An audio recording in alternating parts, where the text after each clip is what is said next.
bendiga a todos, qué bueno verles, qué alegría estar con ustedes un domingo más. Feliz día a todos los padres, levanten las manos todos los padres en esta mañana. Gloria a Dios por la vida de cada uno de ustedes. Vamos a darle un aplauso a todos los padres.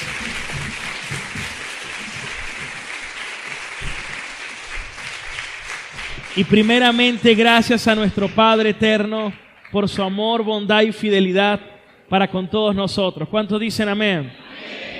Aprovecho de saludar a los que están conectados con nosotros a través de nuestro canal de YouTube. Muchísimas bendiciones por acompañarnos.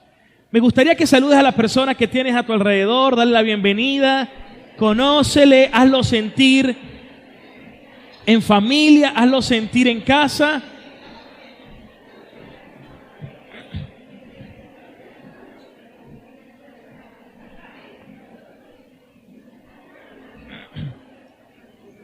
Bienvenidos a nuestra iglesia Ancla de Vida.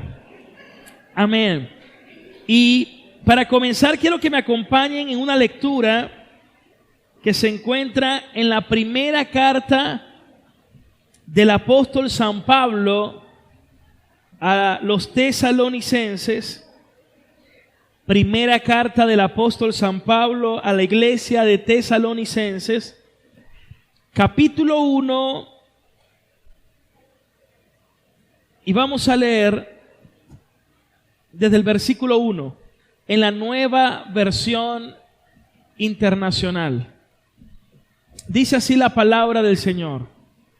Pablo, Silvano, quien es Silas, y Timoteo, a la iglesia de los tesalonicenses, que está en Dios el Padre y en el Señor Jesucristo, gracia y paz a ustedes. Siempre damos gracias a Dios por todos ustedes cuando los mencionamos en nuestras oraciones.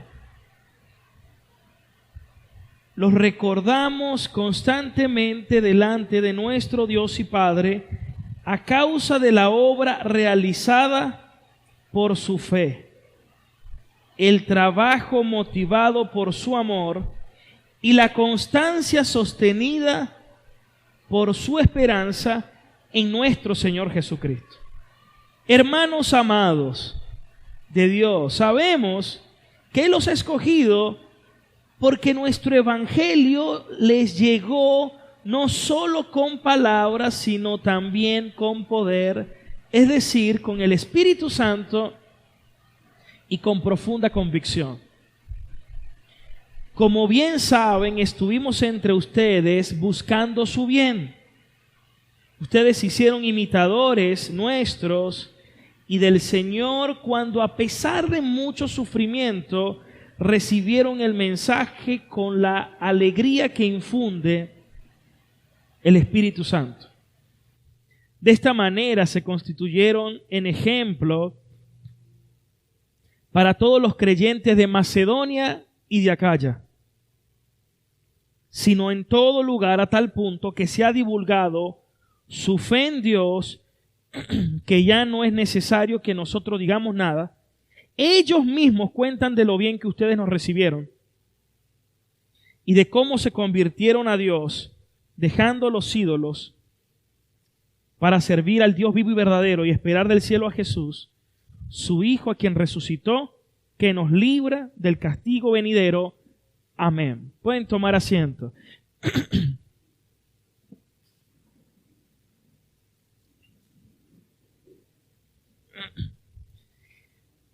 Durante todo lo que va de mes y el mes pasado, hemos estado compartiendo acerca de una serie que realmente hemos comprendido lo urgente, importante de comprender acerca de la batalla espiritual y cultural en la cual nos encontramos. Hemos abordado distintos temas que han atacado, que han buscado vulnerar a la iglesia de una u otra forma, que por supuesto se han venido estableciendo en nuestra sociedad y que viene como una avalancha cada vez cobrando más fuerza. Temas que muchas veces la iglesia lo tomaba como desprevenidos, les tomaba como con cierta ignorancia, pero que a la verdad esto nos ha hecho concientizar acerca de cuál debe ser nuestro llamado y nuestra posición como verdaderos hijos de Dios. Temas como, por ejemplo, el aborto, donde en muchos países ya se ha legalizado y sigue esta corriente cada vez cobrando más fuerza. Temas como la ideología de género que viene de una forma avasallante, medios de comunicación, cultura, instituciones, cada vez legalizando más todo esto. La ONU, los colegios, las universidades, todas las instituciones que promueven de una u otra forma los elementos culturales. La hipersexualización infantil y en adolescentes. Hablábamos de cómo los tiempos han ido cada vez cambiando y hoy los padres ven tan normal criar a los niños y educar a los niños y desde pequeños como que si ya fueran adultos. Las fiestas infantiles ya no son esas fiestas de antes con cierta inocencia, sino que ahora vemos bailes eróticos, etcétera, que hace que la gente lo tome con normalidad, desensibilizando por completo nuestra sociedad y a nosotros muchas veces como iglesia. Algunos lo toman en forma de juego. Y esa hipersexualización en los niños también no es solamente sobre ellos, sino que hay una revolución sexual que usted lo ve por todos lados. Usted ve cualquier película, cualquier televisión, cualquier serie, en las redes, en los centros comerciales, a donde usted va, usted ve esa revolución sexual. ¿Y qué te dice el mundo? Que eso ya hoy es normal. Y quieren que la iglesia lo vea como normal, al punto de que a veces hay prácticas o comportamientos dentro de la iglesia y la gente ya per se lo sigue viendo normal. Lo sigue viendo normal, cosa que es lamentable y no debe ser nuestra posición como hijos de Dios. El posmodernismo, su auge, las modas y todo ese posmodernismo viene con una irreverencia o una rebelión contra toda autoridad. Y hoy estamos en una sociedad donde ya no hay respeto a la autoridad. No se respeta a los padres, no se respeta a los profesores, no se respeta a las autoridades de ninguna institución. Esa es nuestra sociedad. El feminismo cada vez cobrando más fuerza y el hombre ha abandonado su rol, su llamado, su función. Hoy en día los hombres se han vuelto muy pusilánimes con las frases famosas de que cuando viene cualquier situación, pregúntele a su madre. ¿Qué dice su mamá? Lo que su mamá diga. Y el hombre ha perdido su liderazgo, el orden establecido por Dios. Y la autoridad no es ascendente, la autoridad es descendente. Cristo es la cabeza del hombre, el hombre es la cabeza de la mujer. Y hermanos, hoy en día decir eso es raro. Y el que piense así lo ven raro. Porque estamos en una época donde a lo bueno lo llaman malo y a lo malo lo llaman bueno. Y esto es todo lo contrario también al machismo, porque no estamos ni a favor ni del machismo ni del feminismo. Estamos a favor de los principios de la palabra de Dios. Porque lo he comunicado muchas veces, mientras más me santifico, más amo a mi esposa. Y mientras mi esposa más se santifica, más me respeta. Y mientras más nos santificamos, mejor instruimos a nuestros hijos. Y mientras mis hijos o mi hijo más se santifica, mayor será la honra que le va a dar a los padres. Todas estas ideologías ha sido siempre el enfoque de Satanás. A veces la gente cree que Satanás está metido en los bares, en las discotecas, en los antros donde se vende droga, y creen que ahí está Satanás. No, ahí no necesita estar Satanás. Ahí basta que esté la carne, y la carne va a buscar todo eso, los placeres de este mundo. ¿Dónde se enfoca Satanás? En las ideologías y filosofías que controlan el mundo. Allá va a apuntar él. Y esas ideologías, hermanos y amigos, son las que han venido con toda fuerza hacia nuestra sociedad, al punto que sinceramente, se los digo con toda la realidad del mundo, hoy cuando me felicitan en el Día del Padre, ¿saben qué siento? Mucho temor. Y cuando recibo mensajes de felicitaciones, pastor, porque usted es un ejemplo de padre, ¿sabe que siento? Mucho temor. Porque veo cómo se sigue degradando la sociedad y me preocupa qué generación se está levantando, la generación de mis hijos. ¿Cómo va a ser esa generación? ¿Y cómo será la que le seguirá a ellos? Yo anhelo y sueño con que mi familia y mi descendencia siempre tema y siempre le sirva a Dios. Y que crezca en verdadera libertad, la verdadera libertad que solo Cristo nos da. Pero siento realmente una profunda responsabilidad, compromiso y hasta temor. Y viene la pregunta lógica a todo esto. Si esto es la sociedad, los colegios, los medios, entonces ¿qué salida tenemos? Si cada vez eso es lo legal. Y más bien ahora ellos defendiendo los derechos nos terminan dejando a nosotros al margen de la ley. Ahora el pecado lo convierten en ley. Por eso, cuando la ley choca contra la Biblia, contra la palabra de Dios, es decir, cuando hay un conflicto de absolutismos, como es la Biblia y la ley, la verdad mayor debe prevalecer. Y la verdad que prevalece es la palabra de Dios.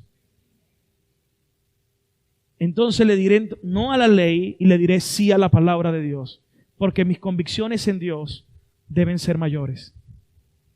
¿Cuántos pueden decir amén a eso?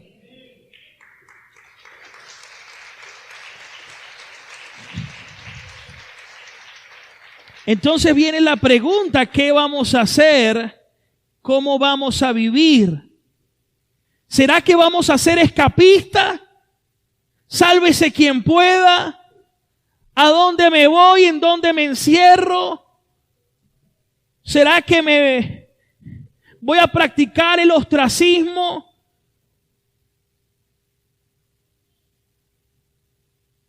¿Será que me voy ahora a encerrar? ¿Qué voy a hacer? ¿A dónde vamos a ir? ¿Quién me va a orientar? ¿Quién me va a ayudar?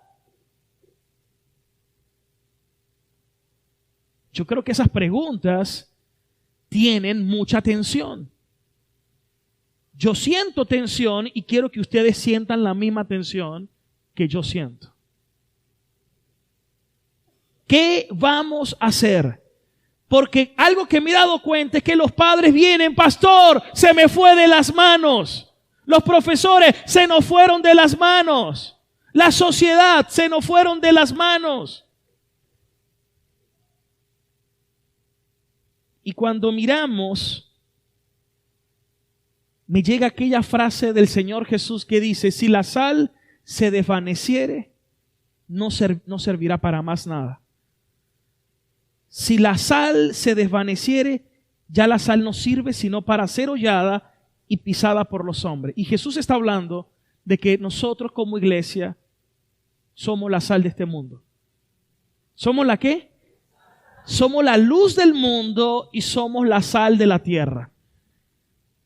Dile a la persona que tienes ahí a tu lado, somos la luz del mundo, somos la sal de la tierra. Ahora dilo tú en primera persona, somos la luz del mundo, somos la sal de la tierra. Pero no puede ser una sal insípida. Una sal laissez-faire, laissez-passer, todo tranquilo, deja que todo el mundo crea lo que quiera creer, porque lamentablemente esa es la realidad de la iglesia hoy en día. Es una iglesia posmoderna, liberal, y en vez de ser sal y de mantenerse firme, anclado en sus principios, es una iglesia que ha perdido cada vez más la sensibilidad y las convicciones en el Señor.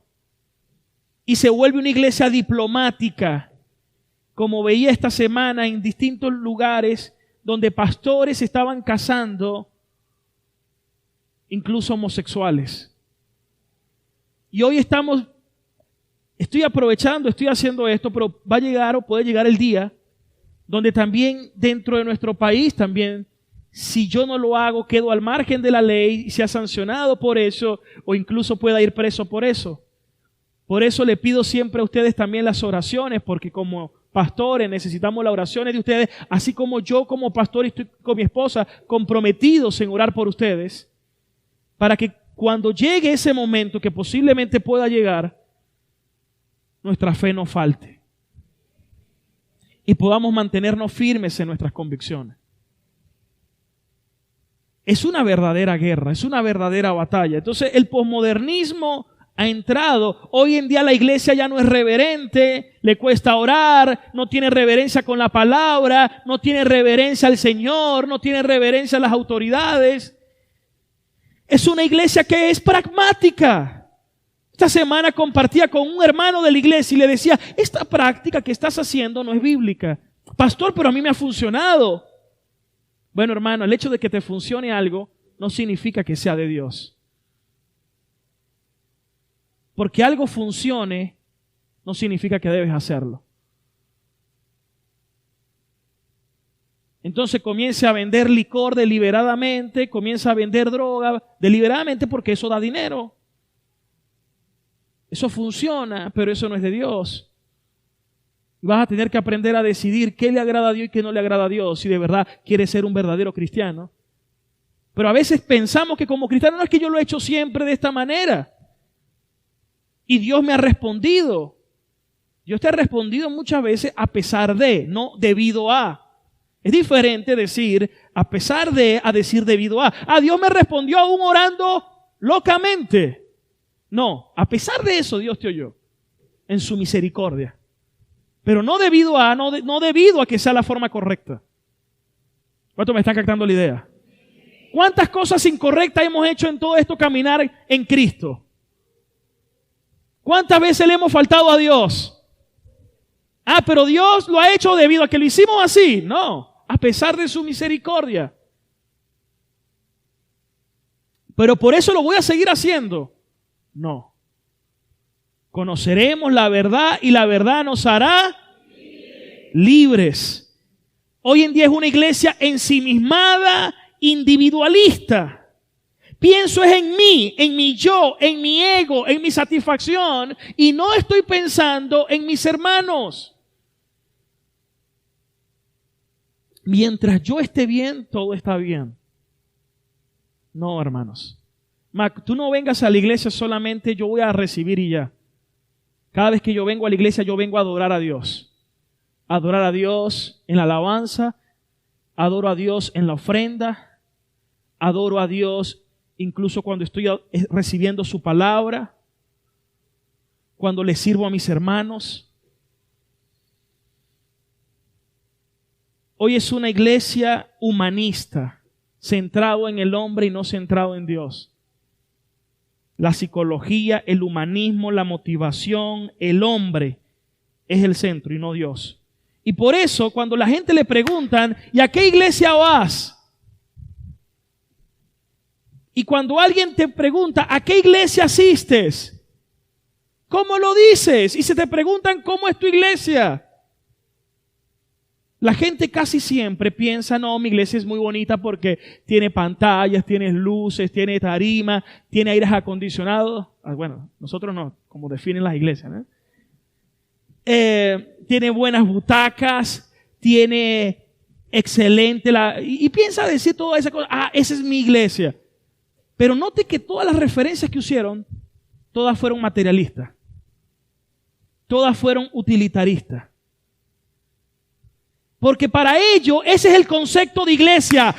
¡Ey! Ese es un concepto muy pobre. Porque eso no está hablando de la verdadera esencia de una iglesia. La iglesia no son las paredes, la iglesia somos nosotros.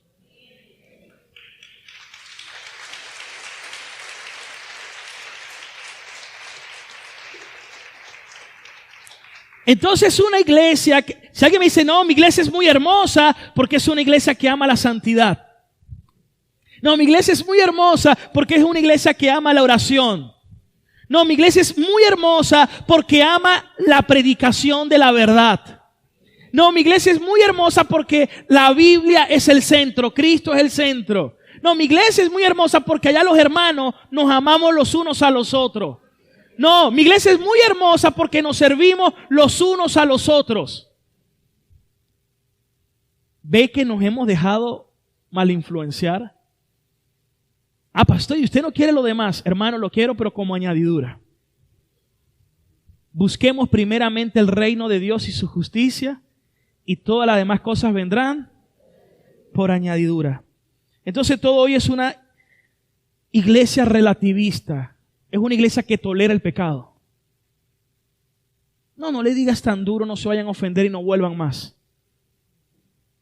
Perdió la sal. Está perdiendo el ser sal. Es una iglesia que tolera todo. Eso es relativismo. Es una iglesia diplomática. Quiere caerle bien a todo el mundo. Hermanos, el centro tiene que ser Cristo. Es una iglesia hedonista, todo es el placer. ¿Cuántos quieren que el Señor los bendiga? Amén. ¿Cuántos quieren que el Señor los prospere este año? Amén. ¿Cuántos quieren el éxito? Yo. ¿Cuántos quieren una camioneta? Yo. Pastor, ¿y usted no lo quiere? Sí, pero ese no debe ser lo que yo voy a buscar primeramente. El hedonismo es que el placer lo pongo de primero antes que a Dios. Y Dios debe ser el primero en todo. Él es el único. Y es algo que yo debo tener siempre presente en mi vida. Y por eso esas son las iglesias donde muchas veces la gente quiere ir porque eso le emociona. ¿Quién no quiere escuchar ese mensaje? Pero ese mensaje no va a salvarlo. Ese mensaje lo sigue condenando. Es decir, que esos pastores no están amando a esa persona. Porque ese mensaje los está llevando de nuevo afuera, vacíos, huecos y directo al abismo. El mensaje que de verdad salva es el mensaje del Evangelio. Y no es una posición hedonista donde el centro es el placer, sino es donde Cristo es el centro. Y hay iglesias que dicen, no, es que a mí me gusta allá porque allá, mira, es que yo voy porque allá los milagros, porque allá esto, hermano. Tú debes ir donde se predique el Evangelio. Y eso se lo estoy diciendo porque yo no sé si el día de mañana usted se mueva de ciudad, se mueva de país o esté en otro lugar. Usted debe estar en un lugar donde se predique y se practique el Evangelio. ¿Cuántos pueden agarrar esa palabra? ¿Para cuánto es esa palabra?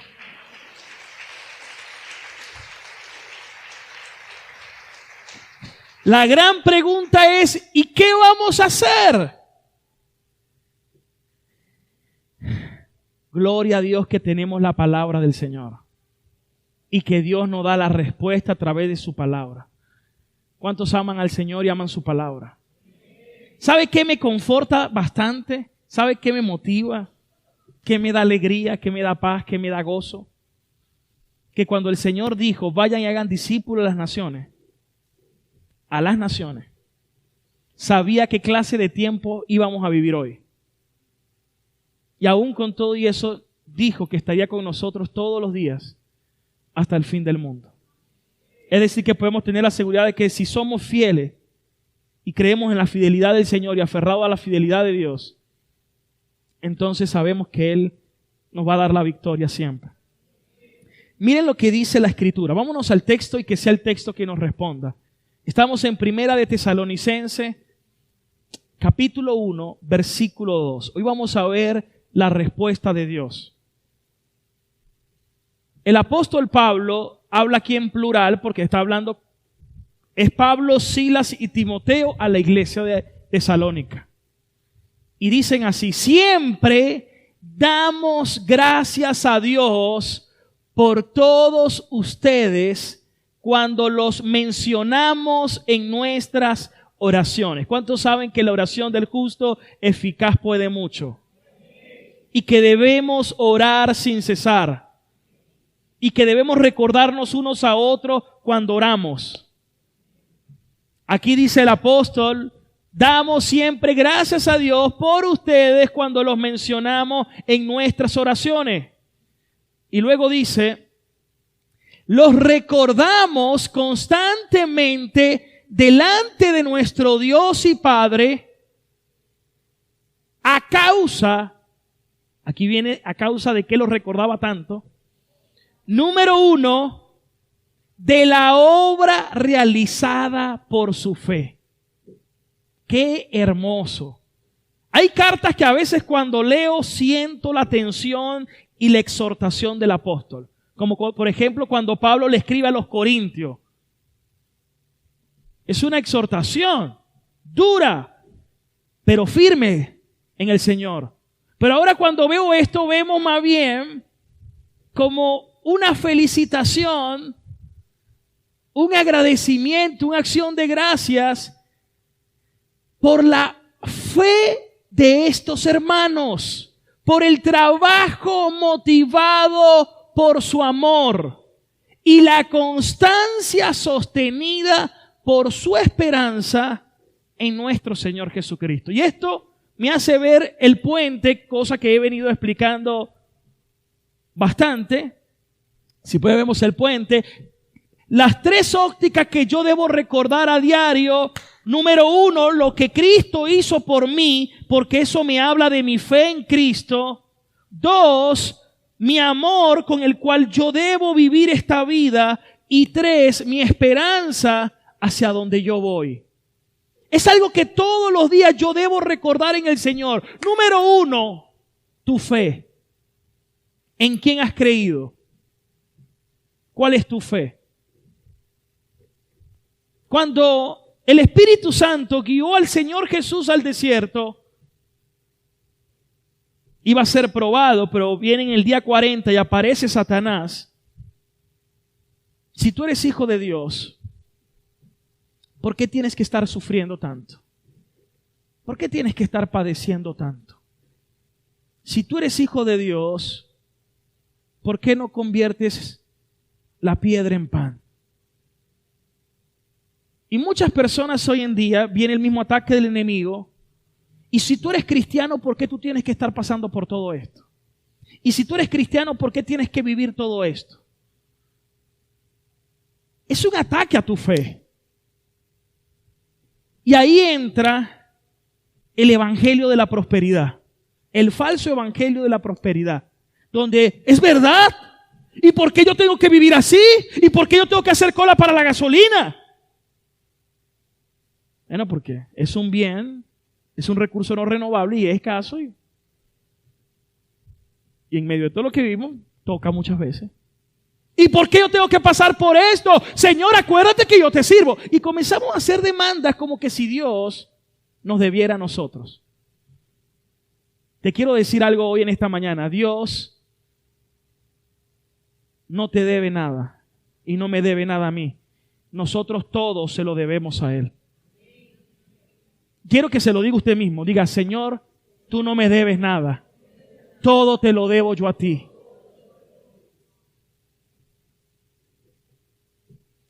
Acuérdate, Señor, que yo te sirvo. El servicio no, hermano, no es una carga, es un privilegio. Para mí es un privilegio servirle al Señor. ¿Qué es para ti el servirle a Dios? ¿Es una carga? ¿Es una deuda a Dios? ¿O es un privilegio? Porque debemos comprender que todo se lo debemos a Él. Debemos comprender que ¿sabe lo que nosotros merecíamos? La ira de Dios. Porque aquí todos hemos pecado y le hemos faltado durísimo al Señor. Pero el Señor, que es grande y rico en misericordia, nos amó y nos escogió. Entonces, algo que te va a hacer dudar el enemigo muchas veces es acerca de tu fe. Pero esta iglesia de Tesalónica era una iglesia ejemplo en la fe. Y que era una iglesia, como dice aquí, que sabían quién había creído, que trabajaba todos los días motivado en su amor a Dios y al prójimo, y con una constancia sostenida en su esperanza en Cristo Jesús. Es decir, es una iglesia que manifiesta las tres virtudes en Cristo. ¿Cuáles son las tres virtudes? Primera de Corintios 13:13. Pues ahora permanecen estas tres virtudes: la fe, la esperanza y el amor, pero la más excelente de ella es ¿qué? El amor. Dígalo otra vez en voz fuerte, diga, la fe, la esperanza y el amor, pero la más excelente de ellas es el amor. ¿Cuántos pueden decir amén? Sigamos leyendo, volvamos de nuevo a Tesalonicenses. Entonces, ustedes se hicieron imitadores nuestros del Señor cuando, a pesar de mucho sufrimiento, eso me parece extraordinario, hermanos. A pesar de mucho sufrimiento, ustedes recibieron el mensaje con gozo que infunde el Espíritu Santo. Y eso me dice mucho acerca de estos tiempos. Porque aunque pueden ser tiempos difíciles, aunque pueden ser tiempos de tribulación, aunque pueden ser tiempos de sufrimiento, para muchos, estoy firme y gozoso en el Señor, porque el gozo del Señor es mi fortaleza.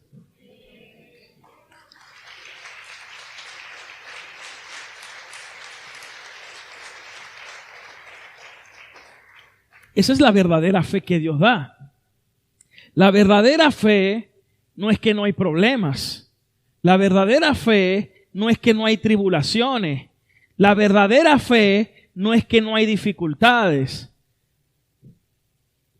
La verdadera fe se prueba en momentos difíciles.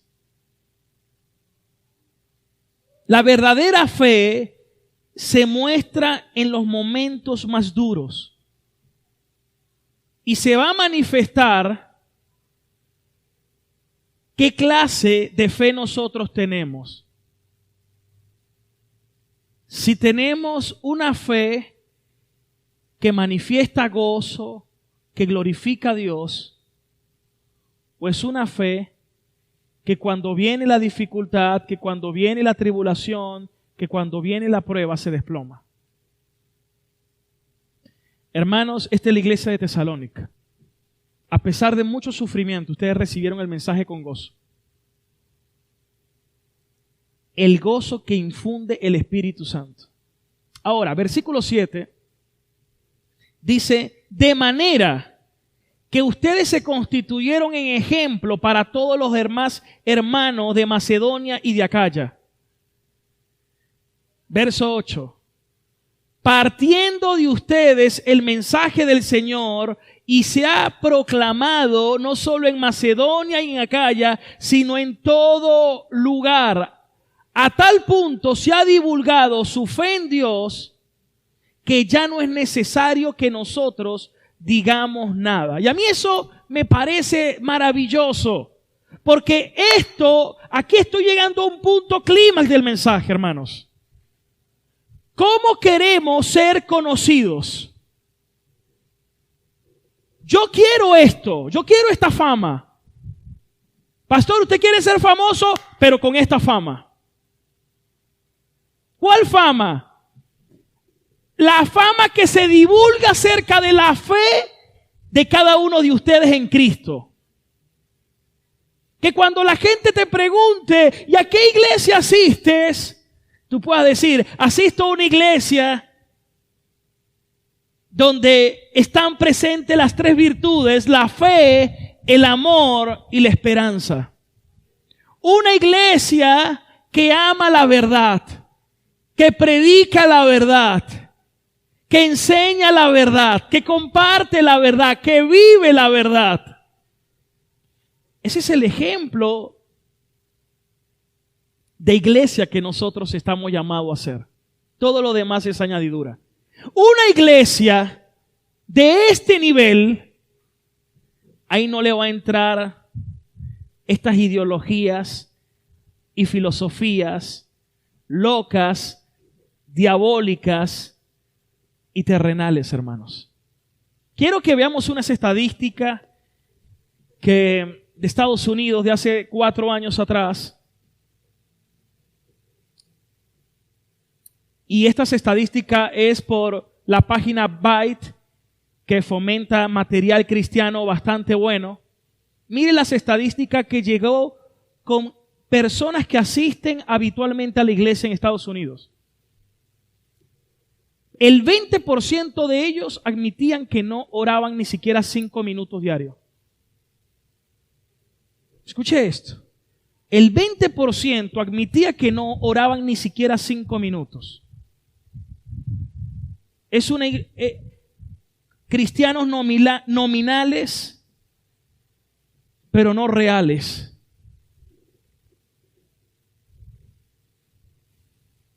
No es la práctica de la oración una práctica habitual para ellos. ¿Qué otro porcentaje? Estas estadísticas van en forma ascendente. El 25% de los cristianos no leen la Biblia diariamente. Y cuando me refiero a leer la Biblia diariamente, me refiero a que por lo menos lea un capítulo a diario. Porque muchos se conforman con el cafecito de la mañana, la dosis diaria, la píldora de la mañana, la pizca de no sé qué cosa. ¿Y en qué consiste esto? En que te mandan un versículo, te dicen unas historias reflexivas y eso fue lo que usted estudió en el día. Hermanos, una fe basada en eso es una fe pobre. Porque usted ni siquiera entiende allí el texto y el contexto, ni qué dice Dios a través de esa palabra y por qué se escribió esa palabra, dónde se escribió, para qué iglesia, en qué momento, porque usted no está leyendo verdaderamente el texto. Con ese tipo de versículos cualquiera te puede inventar una novela, una historia y una fábula. Y la mayoría de los devocionales se estudiaban así. Usted tiene que leer la Biblia sistemáticamente y leer mínimo un capítulo diario. Si usted lee 20 minutos diarios, en un año se lee el Antiguo Testamento. Si lee 35 minutos, 40 minutos diarios, en un año, usted se lee toda la Biblia. Pero hoy la gente, no, es que a mí me gusta el cafecito de la mañana. No, es que lo mío es la dosis, ¿cómo es? La dosis diaria. Ay, tan linda la dosis diaria.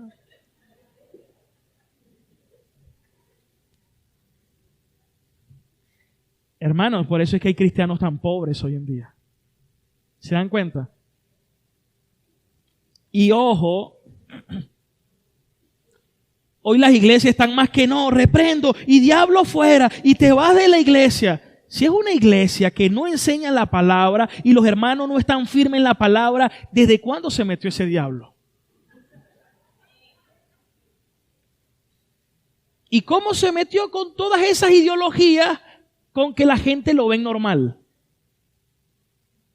La gente ya lo ve normal, ni siquiera se percatan porque no tienen discernimiento. No tienen discernimiento. La gente cuando llega, mira, cuando yo llegué a la iglesia, yo lo he comentado muchas veces, que porque tenía una gorra de Mickey Mouse, que eso era del diablo, que tenía un koala era del diablo, que una franela era del diablo, entonces todo era del diablo. Y no se daban cuenta de cuántas filosofías y falsas doctrinas han entrado a la iglesia. Ahí sí no se dan cuenta que es el diablo. Se vuelve un fanatismo religioso y a lo que de verdad debemos prestarle atención no se le presta atención. Se ríen y lo toman como gracia. Dígame si esto no es un absurdo. Sigamos leyendo. El 40% de los cristianos no ofrendan regularmente. Y usted dirá, pastor, ¿y eso por qué es importante? La pregunta es, para ti, ¿estás comprometido de verdad en la obra del Señor? ¿Tú estás comprometido con que la obra crezca? ¿Tú estás comprometido con el evangelismo? ¿Tú estás comprometido con que el reino de Dios se extienda? ¿Tú estás comprometido para que cada día hagamos más fuerte nuestra voz y el mensaje del Señor llegue a más lugares? ¿Estás comprometido en que podamos cada día llevar el mensaje con más fuerza? ¿Estás comprometida? Porque todo esto, hermanos, tiene un precio y un costo. Y la gente cree que no, a los cristianos se las ponen fáciles. No. Y la pregunta es, ¿estoy comprometido con eso o estoy más comprometido en mis propios intereses? Entonces, esto dice también acerca de mi compromiso por la obra de Dios, entendiendo que somos mayordomos y que todo le pertenece al Señor. Sigamos las estadísticas ascendentes. Ya aquí lo pusimos hasta en rojo. El 50% de los cristianos no reciben discipulados. Se conforman solamente con lo que escucharon el domingo y hasta allí. Ay, pastor, ¿cómo hago yo para crecer? El crecimiento lo da Dios. Pero ¿sabe cuál es la materia que utiliza el Espíritu Santo para obrar en ti? La palabra. Él te hará recordar todas las cosas que le he dicho. Pero si lo que tú vives teniendo en la mente es novelas, chismes, revistas sin ningún valor significativo de crecimiento verdadero. Una vez iba en un avión, uno de los teólogos más prominentes del Seminario Teológico de Inglaterra. Y justo a su lado, en el avión, iba uno de los estudiantes del seminario que lo admiraba muchísimo. Pero todavía se preguntaba si era él. Este gran teólogo había sacado muchos tomos, comentarios acerca de toda la Biblia, incluso de Romanos era su máster, su mayor estudio era para la carta de Romanos, y él veía que este hombre iba estudiando la Biblia Romanos. Y él iba con la revista de Time de los Estados Unidos, y cuando lo ve le dice, ¿es usted el profesor tal de la Universidad de Westminster, Inglaterra? Sí, hermano. Y viene y le dice algo bien interesante, le dice, la última persona que yo me iba a imaginar que iba a estar leyendo Romanos es usted, si usted ha hecho tantos estudios acerca de esto.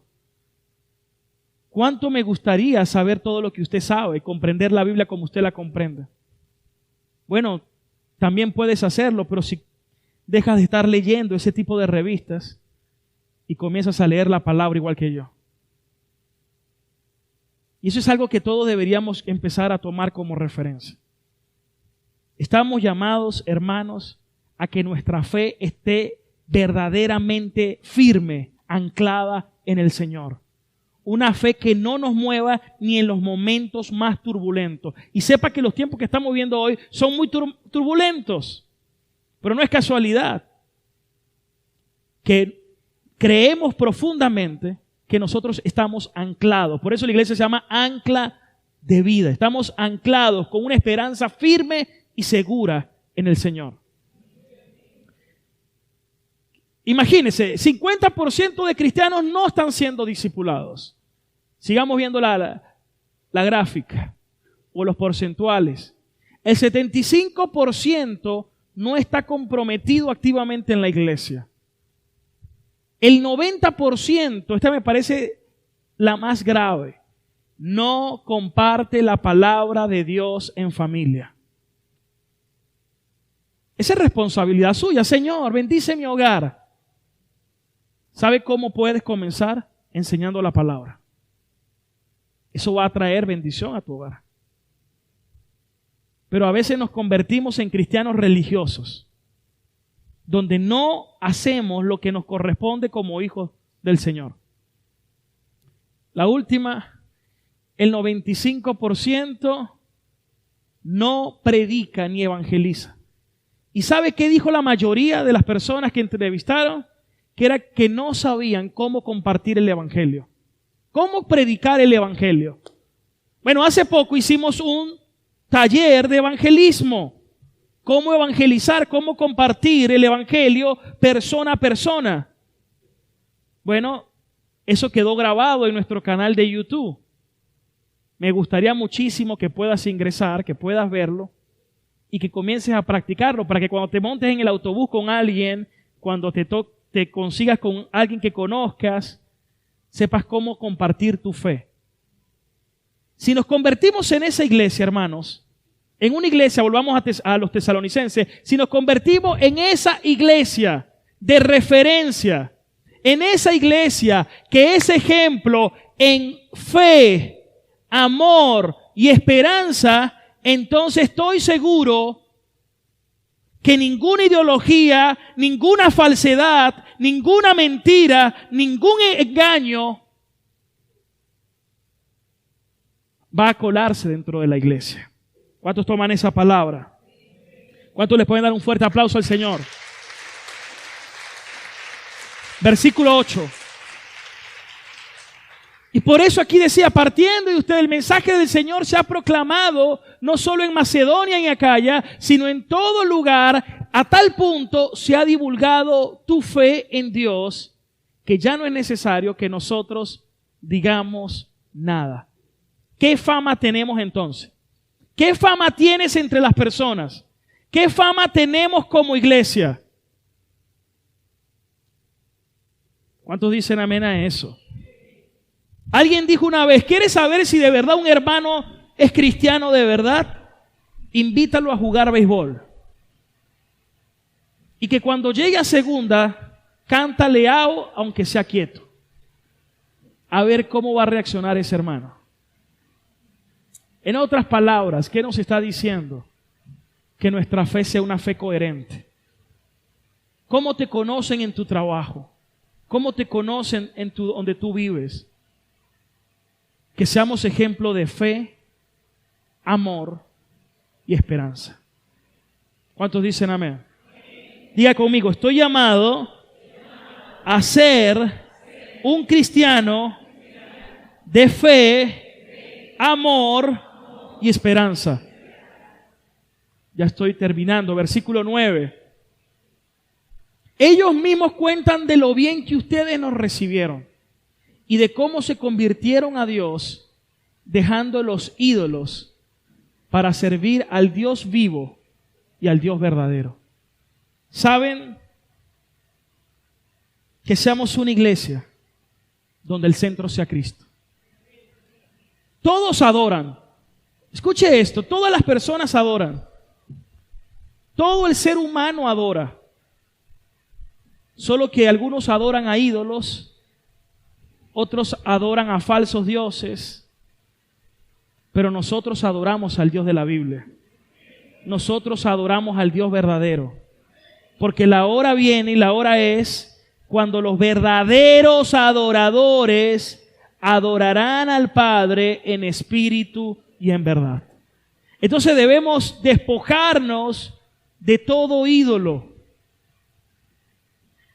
Que nuestra fama ya no tenga que ver por elocuencia, oratoria o por lo espectacular, lo sensacional, lo material, sino por una iglesia de fe, de amor, de esperanza. ¿Sabe? Sueño. Quiero que lo puedas ver conmigo. Te quiero ver crecer con tu familia en el Señor. Y que se levanten muchas familias firmes y sólidas. Que cuando las otras familias los vean a ustedes digan, yo quiero ser como ustedes. Y yo quiero asistir a la iglesia a donde ustedes asisten. Y yo quiero conocer al Dios que ustedes predican. Una iglesia que crece y que puede ser luz en estos tiempos. Que es sal en este tiempo. Que es firme contra toda cultura. Que está comprometida con la causa del Hijo. Y que los hijos puedan ver en ti el compromiso. Yo no espero que todos me crean a mí todos los domingos. Pero al menos sí quiero algo. Que crean que yo creo lo que creo. A lo mejor alguien dice, bueno, yo no le creo 100% al pastor, pero sí creo que lo que él dice, él se lo cree. Porque de verdad que cuando lo transmite, se ve que lo que está transmitiendo se lo está creyendo. Que usted diga, bueno, yo no sé mi papá, pero yo recuerdo que mi papá de verdad creyó lo que ha creído y su vida me ha inspirado porque ha sido ejemplo. Oro para que tú seas ese tipo de cristiano. Que no seas un cristiano frío ni tibio, que se parece al mundo, sino un cristiano que ama y que quiere glorificar a Dios. Que tus hijos digan, mi mamá es una verdadera cristiana, mi papá es un verdadero cristiano, mi papá ama a Dios y teme a Dios. Y que esas convicciones y esas ideales, que eso nos sirvan de ejemplo en este tiempo. Hace poco, un hermano, es más, está aquí en este servicio, asiste a un grupo que estoy dando los sábados, me dijo, pastor, hace como un mes y algo usted estaba predicando y habló de que hacían falta mecánicos cristianos, repuesteros cristianos. Y bueno, a mí me pasaron la prédica online. Y yo estaba haciendo mis cosas y cuando escucho eso, yo quedé impactado porque yo soy vendedor de repuestos. Y dije, si hay cristianos que venden repuestos y que lo vamos a hacer bien para Dios. Y bueno, gloria a Dios, ahora el hermano se congrega aquí con nosotros, está por allá con su familia. Y le doy gracias a Dios porque Dios está obrando y sigue obrando en más y más hermanos. Es más, si tienen otro dato, si tienen alguien más que quieren que mencione, lo mencionamos ahorita. Y no sabemos si la próxima semana o en los próximos semanas o meses sucesivos comienzan a llegar y cada vez vamos a fomentar esa cultura, hermanos, que glorifica a Dios. Estamos llamados a que nuestra luz se pueda reflejar a todo nuestro alrededor. Y termino con esto. Ningún éxito del mundo compensará el fracaso de una vida sin Dios, ni tampoco de una familia en ruinas. Víctor Frank, oye esta historia.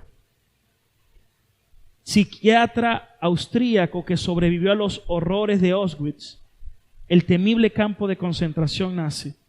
Él cuenta que cuando escribió el libro que en español se conoce como El hombre en busca de sentido, no quiso que su nombre apareciera en el libro. Él no quería fama, solo quería transmitirle a los lectores que la vida tiene significado bajo cualquier circunstancia, aún las más adversas. pero por la insistencia de sus amigos accedió a colocarle el nombre a la portada de su libro. El resto fue historia. En el año de 1997, cuando muere Víctor Frank, ya se habían vendido más de 10 millones de libros y se había traducido a más de 24 idiomas. Por supuesto que con el éxito que tuvo, la fama fue su consecuencia. Sin embargo, mientras vivió, él nunca dejó de advertir que el éxito y la felicidad no es algo que se debe perseguir. Te llegará cuando no te preocupes por él. Y quería culminar con esto, porque quiero que como iglesia sí tengamos una fama. No la fama que el mundo quiere, o la que muchos ministerios creen, o quieren, o desean. Lo que más anhelo es que realmente podamos ser conocidos como hijos de Dios verdaderos, genuinos, sinceros. Que cuando las personas te vean y escuchen la predicación de tu palabra, lo que Dios haga a través de ti, también quieran conocer al Dios a quien tú sirves. Por las palabras que hablas y por el testimonio que vives. Entonces la fama será una consecuencia natural por vivir una vida para glorificar a Dios. Tu familia está llamada a eso. ¿Cuántos pueden decir amén? Díselo para cerrar a la persona que tienes a tu lado. Tu familia y tu vida está llamada a glorificar a Dios. Vamos a estar de pie, mis queridos hermanos. En una iglesia así, ninguna corriente va a entrar. Y cuando quiere entrar, la vamos a detectar. Y no solamente el pastor, los unos a los otros. Los unos a los otros. Cuando leía esta carta y la pensaba y la analizaba, decía, esto es. La fórmula de la palabra de Dios es relevante y se mantiene en el tiempo. Que tu fe sea una fe verdadera. Pastor, estoy pasándola difícil. Bueno, que se refleje tu fe. Pastor, la estoy viviendo bien. Chévere, que se refleje tu fe. Estoy hoy viviendo tiempos muy turbulentos, que se refleje tu fe. Que tu fe sea conocida por todos. Que tu amor, las demás personas la puedan conocer. El amor de Dios se refleje en tu vida.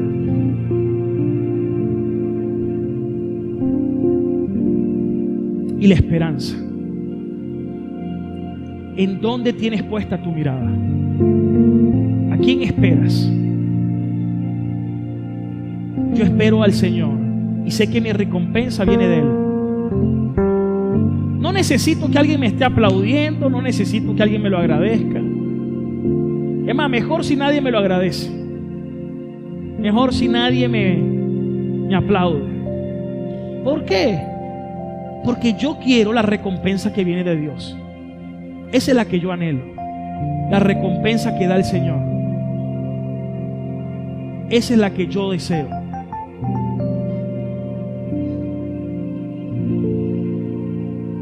Sé que todo esto nos confronta. Y nos confronta porque tal vez cuando veíamos las estadísticas, muchos de ustedes, al igual que también muchas veces yo, no había sido tan diligente.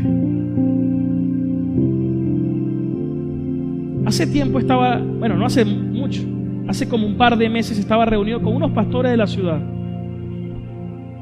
Ustedes no se imaginan lo triste y lo conmocionado que quedé cuando decían algunos, cuando hablaba de la palabra, me miraban como que si yo fuera un extraterrestre.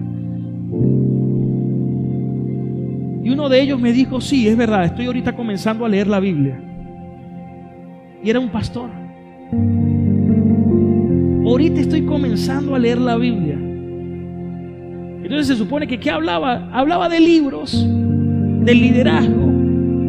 Y lo que hacía era revisar un libro, copiarlo y vomitarlo en el púlpito. eso no produce vida. Jesús dijo: las palabras que yo les he hablado son espíritu y son vida. Lo que usted aprendió hoy, usted cuando llegue a su casa y dice: ¿qué aprendí hoy? Primera de Tesalonicenses 1. Y voy a repasar Primera de Tesalonicenses 1. ¿Y qué aprendiste? El ejemplo y la buena fama de una iglesia verdadera, que es conocida, que se divulga por su fe, amor y esperanza. Es un ejemplo de fe, es un ejemplo de amor, es un ejemplo de esperanza. Una iglesia que venció los ídolos. Una iglesia que en medio de la tribulación manifestó el gozo y creció. Ese fruto lo produce el Señor, y eso es lo que va a transformar tu vida. A ti no te va a transformar las palabras de un hombre, te va a transformar las palabras de Dios. Porque Jesús dijo: el mundo pasará, pero ni una jota ni una tilde de mi palabra pasará. ¿Cuántos pueden decir amén a eso? Y si estamos firmes en eso, vamos a hacer de esa iglesia que Jesús dijo: vayan y hagan discípulos a las naciones, porque yo voy a estar con ustedes. Donde se glorifica la palabra, se glorifica el verbo, y el verbo es Cristo. ¿Cuántos pueden decir amén? Hoy quiero que oremos de una manera diferente. Nos vamos a tomar de las manos. Tómese de las manos de su hermano. Mírelo y mírelo como su hermano, su hermana. Dice: pero yo no conocí a este hermano. Bueno, conózcale hoy. Ese es su hermano, esa es su hermana. Es más, esté pendiente de él. Anímelo, aconséjelo, ayúdelo, apóyelo. Vamos a orar hoy, vamos a decirle a Dios: Señor, queremos asumir este compromiso. Ser una iglesia que sea conocida por una buena fama. La fama que da el Señor, porque se divulga entre las personas y entre todos la fe, la esperanza y el amor de ustedes. Y esa iglesia es una iglesia que se va a parar firme ante cualquier corriente de este tiempo. ¿Cuánto te va a bendecir esto a ti y a tus generaciones? Tal vez hoy tienes una lucha porque habías estado muy influenciada por estas corrientes, y por eso a veces la palabra te va a chocar. Pero gloria a Dios, siempre le oro al Señor: Señor, aunque me choque, no te detengas, sígueme transformando, no me dejes igual, perfeccióname. Él lo prometió, que el que comenzó la buena obra, Él mismo la va a perfeccionar. Y esa es mi oración por ti, que el Señor te perfeccione cada día más, que no te deje estancado, que no te deje inmaduro, que no te deje como niño, que te haga crecer en la madurez en Cristo Jesús. Vamos a orar, vamos a adorar a Dios. Toma ahí de la mano a tu hermano. Señor, te damos gracias. Hoy adoramos como iglesia, oramos a ti, Señor. Queremos ser una iglesia que sea verdad, luz y sal en estos tiempos. Firmes en el Señor. Sufrimos pero con gozo. Padecemos pero firmes. Con luchas pero sabemos en quién hemos creído. Con una fe verdadera, sincera, genuina, real. Con un amor verdadero que produce el Señor. Y con una esperanza firme de mi Salvador. Hoy todo ídolo sea despojado, para que Cristo sea el centro de nuestra adoración. Aleluya. Vamos, adora a Dios ahí donde estás con tu hermano. Gracias, Señor, por confrontarme. Ahí donde estás, adórale con todo tu corazón. Y le decimos:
Gracias, Padre, porque sé que has oído nuestras oraciones. Y esta es la confianza que tenemos en ti, que si pedimos conforme a tu voluntad, tú nos oyes.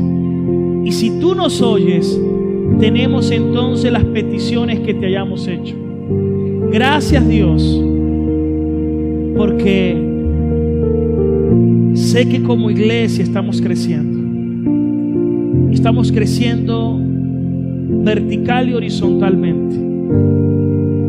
Horizontal porque sé que cada día se van a agregar a otros hermanos. Y vertical porque estamos creciendo en el Señor, en lo espiritual. Y queremos seguir creciendo para la gloria de tu santo nombre. Gracias, Señor, te amamos en Cristo Jesús. Amén y amén. Dáselo bien fuerte el aplauso al Señor Jesucristo. Aleluya.